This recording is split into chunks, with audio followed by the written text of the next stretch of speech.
इसके बाद व्यू बहुत अच्छा हो रहा था, काफ़ी अच्छा हो रहा है। मुझे कुछ नई साड़ियाँ निकालनी थी डेली पहनने के लिए, क्योंकि मैं जब से आई हूँ तब से मैंने बस यही एक साड़ी नई निकाली थी। एक और निकाली थी पिंक कलर की, जो आप सबने देखी होगी, मैं अभी डेली में पहन रही थी। बट वो थोड़ी सी ज़्यादा सिल्की है और थोड़ी सी मोटी है। अभी गर्मी के हिसाब से नहीं है, बट सर्दियों में उसको अच्छे से पहन सकते हैं। तो मैं सोच रही थी कि कौन सी साड़ी निकालूं, क्योंकि बहुत सारी साड़ियाँ रखी हुई हैं, तो मैं कुछ नया लेने का नहीं ट्राई कर रही हूँ। और जो रखी हैं उन्हीं में से जो हल्की सी साड़ी होती है मैं निकाल के वही पहनने लगती हूँ। ये भी मैं लास्ट ईयर जब आई थी तब लेके आई थी नवंबर में, और तब से रखी हुई थी, मुझे पता भी नहीं था। फिर एक दिन अभी सबने बताया कि नई साड़ी पहननी है, तो मैंने फिर से ढूंढा, तो मुझे हल्के में यही मिल गई। और सारी हैवी साड़ियाँ हैं तो उनको तो बिल्कुल नहीं पहन सकती, तो मुझे ये साड़ी सही लगी। लाइट वेटेड है एंड कलर प्रिंट अच्छा है। और ये कुछ साड़ियाँ हैं जिनको मुझे रखना था, ये तब से ऐसी ही रखी हुई थी। और इस तरह की साड़ियाँ मैं डेली में नहीं पहन पाती हूँ, जबकि ये साड़ियाँ पहन सकते हैं, सिंपल हैं, कोई दिक्कत नहीं है, बट मुझसे नहीं पहनी जाती हैं। तो मैं इन सबको अभी रख रही थी, कहीं आने जाने के लिए हो जाएगा, हल्का सा सिंपल सा है। क्योंकि बच्चे छोटे हैं ना, तो मैं बिल्कुल भी हैवी और ये जड़ी साड़ियाँ नहीं पहन पाती हूँ। मैं सिंपल सी ये सोबर वाली बहुत सुंदर सुंदर सी साड़ियाँ हैं मेरे पास, तो मैं इन्हीं को पहनती हूँ जब भी पहनती हूँ। ये वाली साड़ी उस दिन दीदी ने पहनी थी ना, बहुत प्यारी लग रही थी पहनने से। वो लोग वहाँ पे गए थे जब अस्थि विसर्जन के लिए, तब मैंने इसको दूर से देखा ना, तो बड़ी प्यारी साड़ी लग रही थी। अब इसका ब्लाउज़ भी नहीं सिला है, वही मम्मी के यहाँ ही रखा है।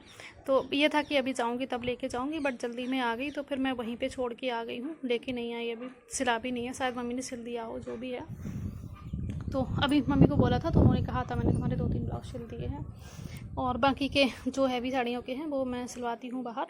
हल्कियों के होते हैं वो सिल जाते हैं, और मैंने भी ट्राई किया है तो मुझे भी आने लगा है अब सिलना। ये साड़ी मुझे मेरी ननद ने, बड़ी ननद ने गिफ्ट करी थी, भांजे की शादी थी तब। तो बड़ी प्यारी सी साड़ी, और उसका ब्लाउज़ भी बहुत अच्छा है, बिल्कुल सॉफ्ट कॉटन जैसा है, कि अगर मैं सिलवाऊँ तो पहन सकती हूँ, पहनने लायक है। तो अभी मैंने उसको साड़ी से सेपरेट कर दिया, क्योंकि मैं इसी साड़ी का सोच रही हूँ निकाल लूँ। तो ये पहनने में अच्छी है, लाइट वेटेड है और अच्छा सॉफ्ट कपड़ा है, तो बच्चों के साथ कोई प्रॉब्लम नहीं होगी। पता नहीं, मतलब मेरी शादी हुई है तब मैं मेरा वेट भी कम था, तो मुझे लगता था कि शायद मेरा वेट कम है, इसलिए मैं साड़ी अच्छे से कैरी नहीं कर पाती हूँ। अच्छे से कैरी कर लेती हूँ, बट मैं हैवी साड़ी नहीं पहन पाती हूँ। तो फिर मैंने ये वाला ब्लाउज़ निकाला। ये वाला ब्लाउज़ काफ़ी अच्छा है, मतलब पहनने लायक है, तो मैं इसका ब्लाउज़ भी सिलूँगी। और साड़ी को भी मैंने सेपरेट कर दिया, इसको पीको के लिए दे दूँगी और मैं फिर पहनूँगी। आप सबको ये साड़ी कैसी लगी ज़रूर बताइएगा। ब्लाउज़ भी मुझे इसका काफ़ी अच्छा लगा, अगर मैं सिलवाऊँगी तो बहुत अच्छा लगेगा, बट मैं हाफ ब्लाउज़ कम पहन पाती हूँ। अभी ज़्यादा गर्मी हो रही है तो पहन रही हूँ, नहीं तो मुझे फुल ही पहनना होता है, क्योंकि मेरा रूम ऊपर है छत पे, तो मैं धूप हवा ज़्यादा लगती है, तो इस वजह से काफ़ी हद तक मैं फुल ही ब्लाउज़ पहनती हूँ। अभी हाँ पहन रही हूँ, क्योंकि ठंडक भी है और गर्मी भी बहुत ज़्यादा है, तो फुल तो बिल्कुल पहन ही नहीं सकते। तो ये साड़ी कैसे लगेगी पहनने में, ज़रा मुझे कोई बताएगा। बस यही मैंने फ़ाइनल कर ली है। चलिए चलते हैं, अब एक अदर से काम करने हैं। यहाँ पे मैंने मंगाए थे कुछ ड्राई फ्रूट, क्योंकि बेबी का सेरेलैक बनाना है। तो यहाँ पे हैं कुछ बादाम्स, और मैंने मखाने को उठा के रख दिया था, क्योंकि मेरी बेटी के लिए मुझे अलग ही एक पैकेट रखना होता है, भैया के लिए अलग रखा, क्योंकि वो देख लेती है तो फिर वो यही चीज़ें खाती है। मतलब उसका ये रहता है कि फिर वो खाना भी नहीं खाएगी, उसको यही चाहिए होती है चिज्जी के नाम पे। ये मैं अपनी चाय लेके आ गई हूँ, मैंने कप चेंज कर दिया है।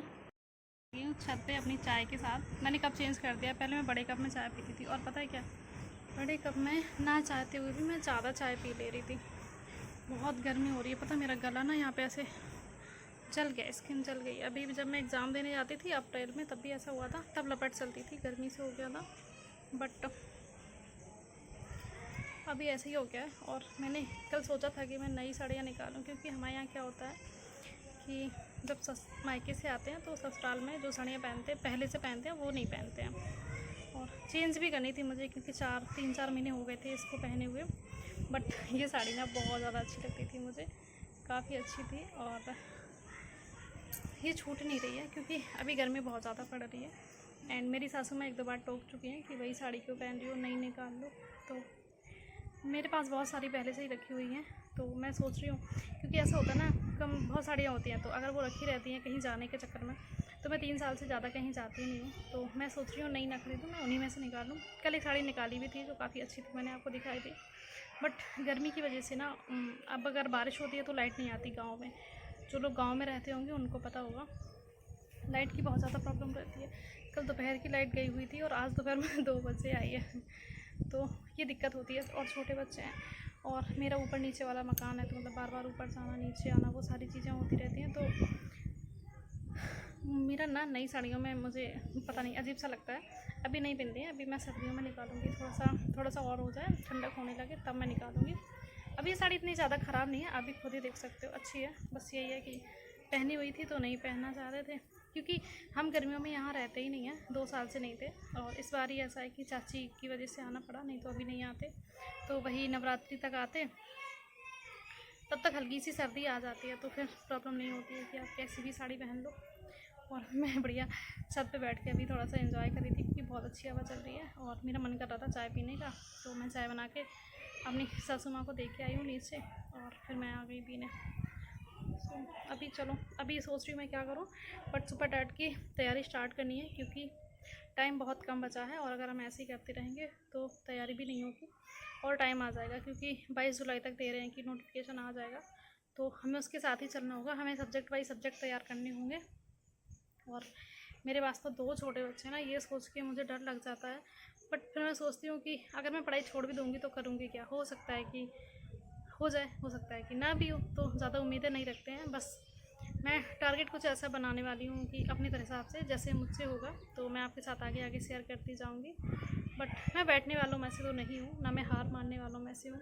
हाँ, कुछ चीज़ें होती हैं कि देखो, मेरी इंट्यूशन जा रही थी कि मुझे एग्ज़ाम देने नहीं जाना है, क्योंकि मुझे लग रहा था कि शायद मैं उतना अच्छा ना कर पाऊँ, क्योंकि हाल ही में एक ऐसा रिजल्ट आया था जिसमें मैं फेल हो गई थी।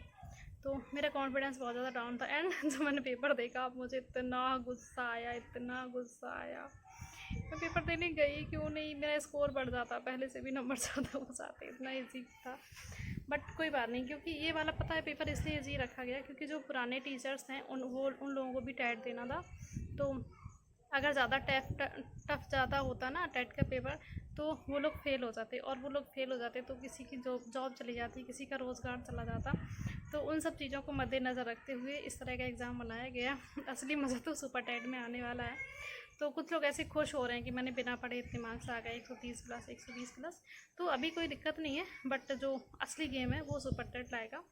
तो जिन्होंने पढ़ा है उनने बहुत ज़्यादा सैड मत होइए, और क्योंकि आपकी पढ़ाई कभी वेस्ट नहीं जाती है। अभी टेट में पढ़ा तो सुपर टेट के काम आएगा।